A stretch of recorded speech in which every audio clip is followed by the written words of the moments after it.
Good morning, Patriots. I'm Amani Harris, and today's quote of the day is, if you can't fly, then run. If you can't run, then walk. And if you can't walk, then crawl. But whatever you do, keep moving. And that was said by MLK. Happy Black History Month.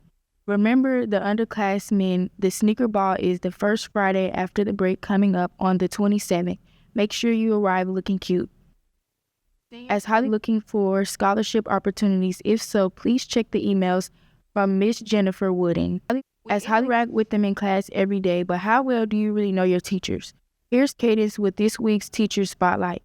Teachers are important to everyone's journeys of learning and growth. There are some interesting things that you might not know about your teachers. Sometimes school doesn't allow us to create this connection with our teachers.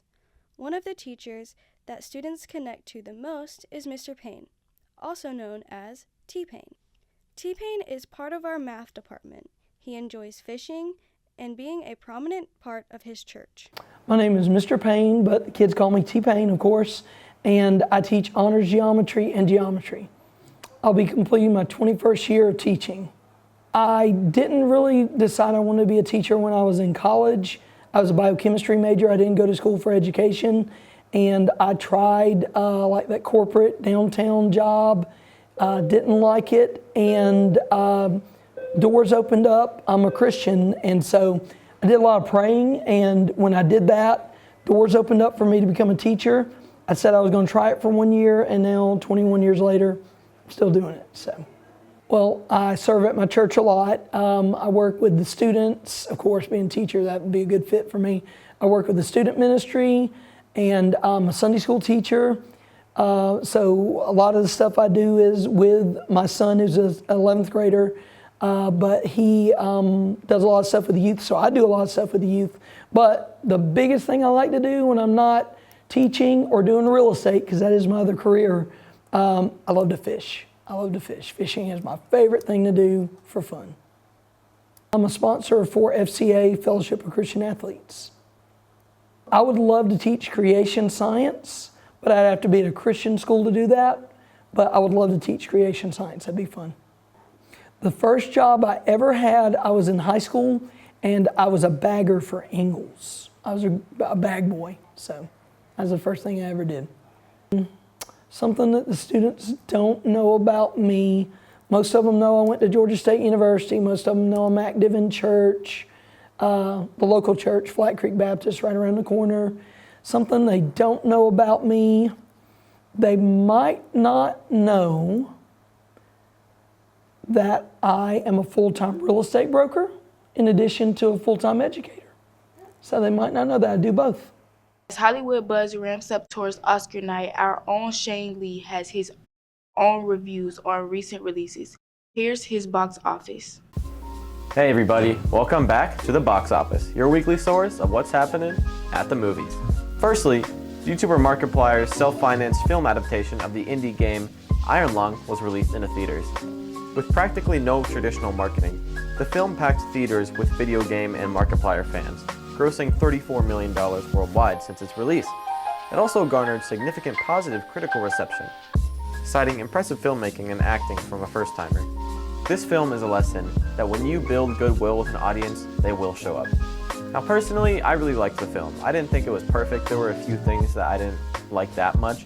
However, I do think that Markiplier did an amazingly impressive job directing and gave a really compelling performance when he has very little experience in both fields. Great stuff.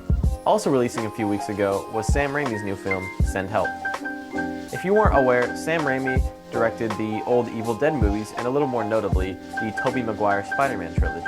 The film follows a woman and her sleazy new boss stranded on an island after a plane crash. The film grossed over $50 million since its opening on a $40 million budget, meaning that it still has a bit to make before breaking even, but it led theaters in ticket sales over Super Bowl weekend, giving it some good chances. The film got near universal critical praise. I saw the film myself and I really enjoyed it. Every scene filled me with anxiety because I just never knew where the story was going to go next, but the performances were so captivating and funny that I didn't really mind the anxiety. Sam Raimi is an absolute master of his craft, and I recommend anybody who wants a good thriller to see this movie. Now, it's time for our weekly box office awards, selected by The Committee. First, for the indie spotlight, we chose Iron Lung. What this film did is completely unprecedented. It was self-financed by a YouTuber and had basically no marketing, yet it still made an insane profit at the theaters and continues to do well in theaters today. It's unheard of. And for the box office official recommendation, we chose Send Help. This film is absolutely insane, with a bunch of crazy twists and turns that you'd never expect, and the performances from Rachel McAdams and Dylan O'Brien are some of my favorite from the year and are probably just going to be some of my favorite ever. They are just so captivating and fun to watch. And that's it for this week on the box office.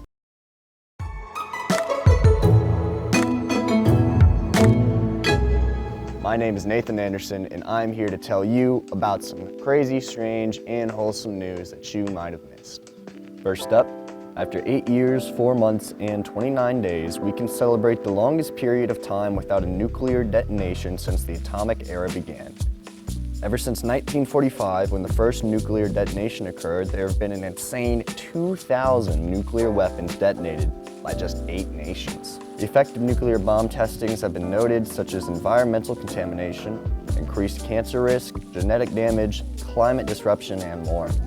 Hopefully this era without their tests continues and that we will never resort to needing them. After the recent snowstorms that traveled across the country, Washington, D.C. found itself with a small band of heroes who were keen on keeping their neighborhoods clear and safe.